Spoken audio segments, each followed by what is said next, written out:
YouTube തുറന്നാൽ എവിടെ നോക്കിയാലും പൈപ്പ് ക്ലീനർ കൊണ്ടുള്ള ക്രാഫ്റ്റുകൾ മാത്രം. അപ്പം നമുക്ക് മാത്രം ചുമ്മാ ഇരിക്കാൻ പറ്റുമോ? അപ്പം നമുക്കും ചെയ്ത് നോക്കാം. അപ്പം എങ്ങനെ തുടങ്ങിയല്ലേ? അതിനായിട്ട് ഏറെ പൈപ്പ് ക്ലീനർ എടുക്കുക. അതിനെ രണ്ടായിട്ട് മടക്കിയ ശേഷം കട്ട് ചെയ്ത് കുറേ പീസാകുമല്ലോ. ആ എടുത്തൊക്കെ ചെയ്യുന്ന പീസിനെ ഓരോന്നിനും നമ്മൾ ട്വിസ്റ്റ് ചെയ്തിട്ട് ഒരു ലൂപ്പ് ഫോമിലാക്കി എടുക്കുക. ഞാൻ ഈ പിക്ചറിൽ കാണിക്കുന്നത് പോലെ തന്നെ. അങ്ങനെ എളുപ്പമൊന്നും ചെയ്ത് തീർക്കാമെന്ന് വിചാരിക്കേണ്ട. കുറച്ച് ടൈമൊക്കെ എടുത്ത് വേണം ഇത് ചെയ്യാൻ. കുറച്ച് ക്ഷമയും വേണം.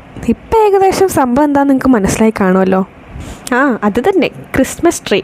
ഇനി നമ്മളായിട്ട് മാത്രം പുറകോട്ട് നിൽക്കണ്ട, നമുക്കും ഉണ്ടാക്കാം.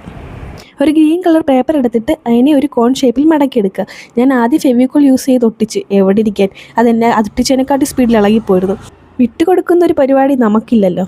ആദ്യ സമയം പാളിയ സ്ഥിതിക്ക് ഇനി ഒരേ ഒരു മാർഗ്ഗം, ഗ്ലൂഗൺ. ആ ഗ്ലൂഗൺ വെച്ചിട്ട് ഒട്ടിച്ചാൽ എന്ത് എളുപ്പത്തിലാണെന്നറിയോ ചെയ്തെടുത്തത്. പിന്നെ അങ്ങോട്ട് ഒന്നും നോക്കിയില്ല, അറഞ്ചം പുറഞ്ഞ് വെച്ചൊട്ടിച്ചങ്ങ് കൊടുത്ത്. ലൊക്കേഷൻ ചെറുതായിട്ടൊന്ന് മാറിയിട്ടുണ്ട്. ഏതായാലും നമ്മുടെ ശ്രമം വിട്ട് കളഞ്ഞില്ല, പിന്തുടർന്നുകൊണ്ടേയിരുന്നു. എവിടെയാണേലും അത് കംപ്ലീറ്റ് ആക്കിയെന്നല്ലേ നമ്മുടെ ടാർഗറ്റ്. ഫെവിക്കോളിനേക്കാളും എപ്പോഴും ഗ്ലൂഗണ്ണ് തന്നെ ആയിരിക്കും ബെറ്റർ. ഞാൻ എന്തുകൊണ്ടാണെന്നറിയില്ല ആദ്യം ഫെവിക്കോൾ യൂസ് ചെയ്ത്. അവിടെ ശ്രമം പാളിപ്പോയി. പക്ഷേ സംഭവം ഉഷാറായിട്ടുണ്ട് കേട്ടോ. കഴിഞ്ഞിട്ടില്ല, ഇനിയും ഉണ്ട് ബാക്കി കലാപരിപാടികൾ. ആ ഓരോ എഡ്ജിനെ നമുക്ക് ജസ്റ്റ് ഒന്ന് പ്രഷർ ചെയ്ത് മുകളിലേക്ക് ആക്കുക.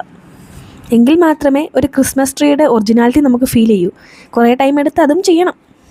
നിങ്ങൾക്കിഷ്ടമുള്ള എല്ലാവിധ അനുകൂലത്തെ പരിപാടികളും ഇതിനകത്ത് കാണിക്കാം കേട്ടോ. സമയമില്ലാത്തതുകൊണ്ട് തന്നെ ഞാൻ കൂടുതൽ പണിക്കൊന്നും നിന്നില്ല. ജസ്റ്റ് ഒരു ഫെയറി ലൈറ്റ് വെച്ച് അങ്ങോട്ട് കത്തിച്ചു കൊടുത്തു. നിങ്ങൾക്ക് വേണമെങ്കിൽ സ്റ്റാറൊക്കെ തൂക്കാം കേട്ടോ. എങ്ങനെയുണ്ട് നമ്മുടെ ക്രിസ്മസ് ട്രീ? പൊളിയല്ലേ? ഇഷ്ടപ്പെട്ടാൽ ലൈക്ക് ചെയ്യാൻ മറക്കണ്ട.